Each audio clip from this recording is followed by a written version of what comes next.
আমার কাছ থেকে পাঠদান নিছে, আমি তাদেরকে পাঠদান করছি। আমার কষ্ট শুধু একটা জায়গায়, যাদেরকে আমি নীতি শিখাইছি, যাদেরকে আমি জ্ঞান দিছি, যাদেরকে আমি নীতি নৈতিকতার পরামর্শ দিছি, আজকে তাদের কাছে আমার অনৈতিক একটি মিথ্যা নিউজ তাদের সামনে উপস্থিত হয়েছে। সিরাজগঞ্জের তারাশে কাবিকটা ও কাবিখা প্রকল্পের কমিটিতে না থাকলে অর্থ আত্মসাতের মিথ্যা অভিযোগে 2 শিক্ষককে জড়িয়ে মিথ্যা সংবাদ প্রকাশের প্রতিবাদে সাংবাদিক সম্মেলন অনুষ্ঠিত হয়েছে। বৃহস্পতিবার সকালে তারাশ পৌর সদরের রাজবাড়ী মহল্লায় তারাশ ডিগ্রি কলেজের সহকারী অধ্যাপক আব্দুল কাদেরের বাসভবন ওই সংবাদ সম্মেলন অনুষ্ঠিত হয়। এতে লিখিত বক্তব্য পাঠ করেন তারাশ ডিগ্রি কলেজের ইংরেজি বিভাগের সহকারী অধ্যাপক আব্দুল কাদের। তিনি তার লিখিত বক্তব্যে জানান, উপজেলার বারুহাস ইউনিয়নের চক মির্জাপুর জামে মসজিদ সংস্কারের সম্প্রতি কাবিখার 1,44,000 টাকা বরাদ্দ পায়। আরও কাবিটার বরাদ্দ পায় একই ইউনিয়নের মনোহরপুর গ্রামের ঈদগার প্রাচীর নির্মাণের জন্য 2 লাখ টাকা। 12 তারিখে, গত 12/7/2026 তারিখে কলম সৈনিক পত্রিকা এবং যুগের কথা পত্রিকায় আমার বিরুদ্ধে অভিযোগ উঠেছে আমি নাকি চক মির্জাপুর মসজিদের এবং মনোহরপুর ঈদ মাঠের যে প্রকল্পের যে কাবিটা আর চক মির্জাপুর মসজিদের যে কাবিখা, এটা নাকি আমি আত্মসাৎ করেছি, এরকম একটা মিথ্যা বানোয়াট এবং ভিত্তিহীন নিউজ করা হয়েছে। আমি দ্ব্যর্থহীনভাবে বলতে পারি যে এই যে একটা মিথ্যা নিউজ করা হয়েছে, আমি চ্যালেঞ্জ করে যাচ্ছি যে এর সাথে আমার কোনো সম্পৃক্ততা নাই। আমি একজন চেয়ারম্যান ক্যান্ডিডেট হিসাবে এলাকার জনগণকে বরাদ্দ দেওয়ার জন্য আমি চেষ্টা করি। আমি এমপিকে বলি, উপজেলা বিএনপির নেতৃবৃন্দকে বলে একটা গ্রামে যখন আমি বরাদ্দ নিয়ে যেতে পারি, তখন ওই গ্রামের লোক আমার প্রতি সন্তুষ্ট হয়ে তারা আমাকে হয়তো আগামী নির্বাচনে ভোট দিবে, এই প্রত্যাশায় আমি বরাদ্দ নেওয়ার ব্যবস্থা করি। তো গত যে বরাদ্দ, এই বরাদ্দটা একটা হচ্ছে চক মির্জাপুর জামে মসজিদের মেরামতের বরাদ্দ। এখানে 4 টন টিয়ার আমি নেতৃবৃন্দকে বলে বরাদ্দর ব্যবস্থা করে দিয়েছি। আর মনোহরপুর ঈদমাঠ, ওখানে আমি যখন যাই গণসংযোগের জন্য আমাকে বলা হয়েছিল যে ভাই আমাদের ঈদমাঠের কাজ হচ্ছে, যদি আপনি এখানে কিছু বরাদ্দর ব্যবস্থা করে দিতে পারতেন তাহলে আমাদের কাজটা একটু সুবিধা হতো। আমি আফসার ভাই, টুটু ভাইকে বলে আমি সেখানে 2 লাখ টাকার বরাদ্দ নিয়ে দিছি এবং কাজ চলতেছে। আমি মূলত এটা ছাড়া এই যে টাকা উত্তোলন করা বা টাকা খরচ করা, এর সাথে আমার কোনো সম্পৃক্ততা নাই। এটা প্রমাণ করার জন্য আমি এই 2টা প্রকল্পের যারা প্রকল্প বাস্তবায়ন কমিটির সভাপতি এবং ক্যাশিয়ার যারা টাকা উঠাইছেন, আমি তাদেরকে সাথে করে নিয়ে আসছি। 2 প্রকল্পের 2 কমিটি চলে আসছে, তাদের মুখে আপনারা শুনবেন যে আমি এখানে সম্পৃক্ত বা এই টাকাটা টাচ করা তো দূরের কথা, এই টাকা আমি কোনো চোখ দিয়ে দেখছি কিনা। সে বরাদ্দের কাজ চলমান আছে।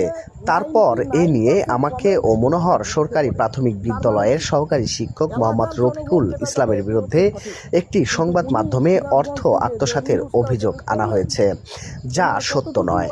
আর এই পরিকল্পনার যে একদিন আমার কাদের স্যার আমার গ্রামে যায়, উনি যাওয়ার পরে তখন অনেক লোকজনও বলে, আমিও বলি যে ভাই যদি কিছু অনুদান দিতেন একটু বলে টুলে, ঠিক হচ্ছে যে ঠিক আছে আপনারা একটু চেষ্টা করেন, আমিও চেষ্টা করি।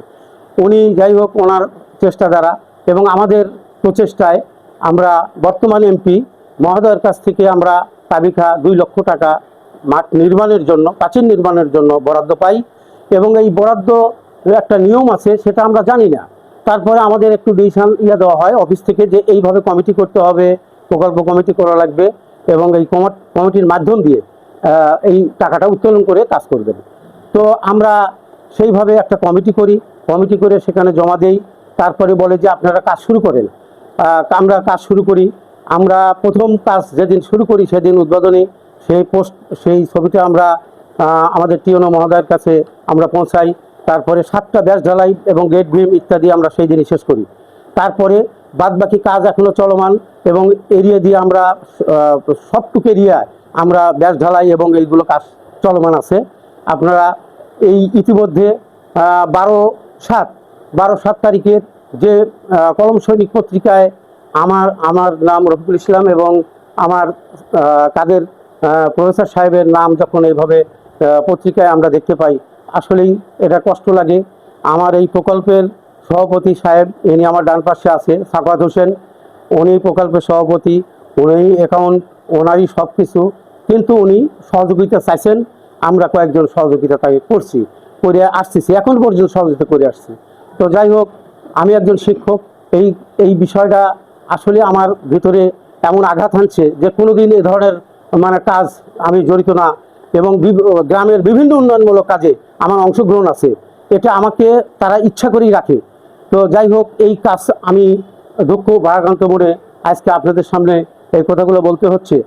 এখানে আমি কমিটির সদস্য না, প্রকল্পর সভাপতি না, আমি একজন টিচার, একজন শিক্ষক।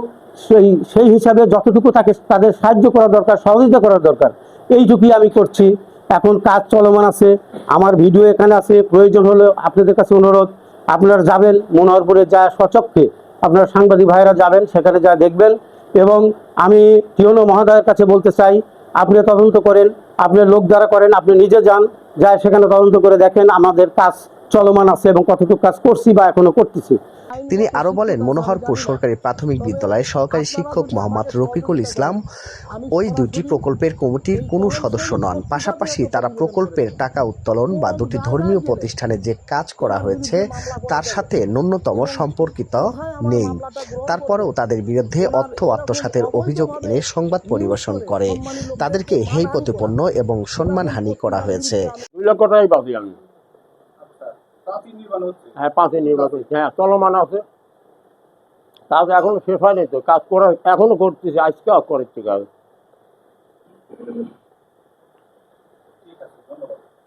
এহেন মিথ্যা সংবাদের তীব্র নিন্দা ও প্রতিবাদ জানান ভুক্তভোগী দুই শিক্ষক। কিছু রাজনীতিক, কিছু গ্রুপিং হয়তো এগুলোর কারণে হয়তো হতে পারে, তবে আমার কাজ মাধ্যমে যে কাজটা হচ্ছে সেটা যে একদম স্বচ্ছ, এর মধ্যে কোনো অস্বচ্ছ নেই। আমরা 1,44,000 টাকার প্রকল্প আছে, আমরা কাজ করেছি এবং কাজ আমাদের চলমান আছে। এটা হচ্ছে আপনার প্রথমত আমরা এই মসজিদের মাঝে ফেটে গেছে এবং বারান্দা ফেটে গেছে, সেটা প্লাস্টার করেছি। সেটার ছবি ফাটা অবস্থায় ইউএনও স্যারের ওখানে এবং পি অফিসের ওখানে এটা তুলে ধরতে হচ্ছে। তারপরে কাজ যখন টোটাল করছি, সেটারও ছবি দেখানো হচ্ছে। দেখানোর পরে পরবর্তীতে আবার মাটির কাজ করেছি, সেই মাটির কাজটা আমরা দেখাচ্ছি। সর্বোপরি ইউএনও স্যার উনি নিজে ওখানে গেছে, যাওয়ার পরে পরিদর্শন করে আমাদের বলছে যে আপনারা এসে বিল নিয়ে যান। আমরা বিল নিয়ে গেছি। তারপরও অবশিষ্ট যে কাজটা আমরা করার অবস্থায় এই যে বৃষ্টি হয়ে কাজটা আমাকে স্থগিত হয়ে গেছে। এই যে আমার কেশিয়ারও উপস্থিত আছে, কাজটা করতে পারিনি। এখন বৃষ্টি বাদল হয়ে গেলে পরে আমরা অবশিষ্ট কাজটুকু করব। এ সময় উপস্থিত ছিলেন চক মির্জাপুর মসজিদ প্রকল্পের সভাপতি সাকুয়াত হোসেন, আব্দুস সাত্তার, মনোহরপুর ওয়ার্ড বিএনপির সভাপতি মোহাম্মদ আব্দুল শাহিন, ইয়াসিন আলী, শিক্ষক মোহাম্মদ রফিকুল ইসলাম প্রমুখ।